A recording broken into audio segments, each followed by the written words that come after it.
So we're going to continue Mr. Penguin and the Fortress of Secrets from chapter 14, where we got up to.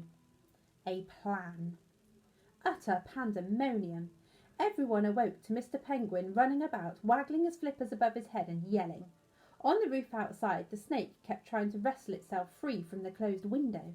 Colin was the first to snap into action. He scribbled on his pad, "Don't panic. I am fully in control of this situation." Then he took a flying leap towards the window with his eyebrow furrowed and kung fu legs kicking. Kapow!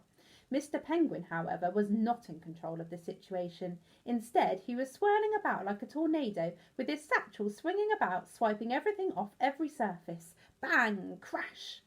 As Colin jumped towards the window, Mr. Penguin collided with him, and Colin went boinging back across the room. He hit the door and slid to the floor with his head spinning. With a heave, the snake managed to free itself, and the window slammed shut. "Gordon! He's taken Gordon!" cried Edith. "Somebody do something!"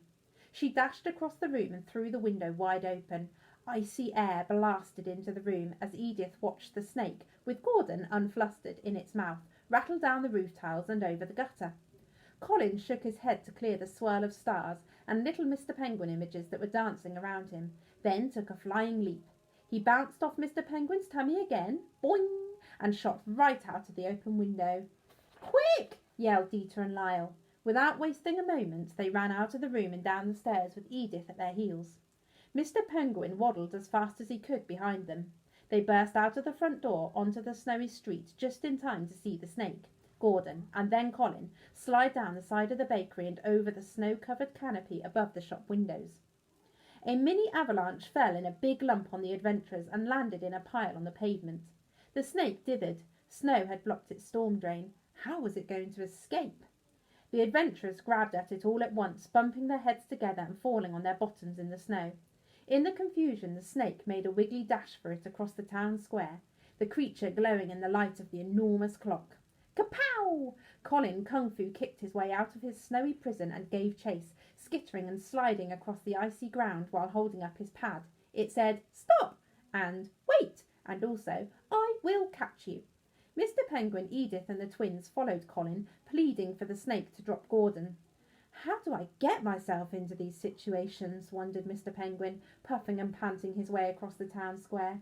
He had to run, with both flippers holding his hat firmly in place. Sleepy faces appeared at the windows, woken by the commotion. Soon a yawning crowd had staggered out into the streets in their jim-jams, many with rollers still in their hair. The snake slithered between all the legs and glanced over what would be its shoulder, if it had a shoulder. The spider and the penguin were gaining on it. The snake doubled its speed. It was exhausting. The funny-looking hamster in its mouth was really rather heavy. Eventually, the snake found another storm drain. Mr. Penguin and Colin took a giant leap to catch it, but it was too quick and slithered into the hole.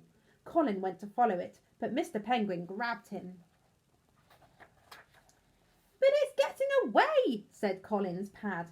Mr. Penguin tried to answer, but was completely out of puff. "You can't. Follow it. Colin," he managed after a full minute of wheezing. "There could more snakes waiting to gobble you up." Then he threw himself on the ground and wafted his pink face with his hat.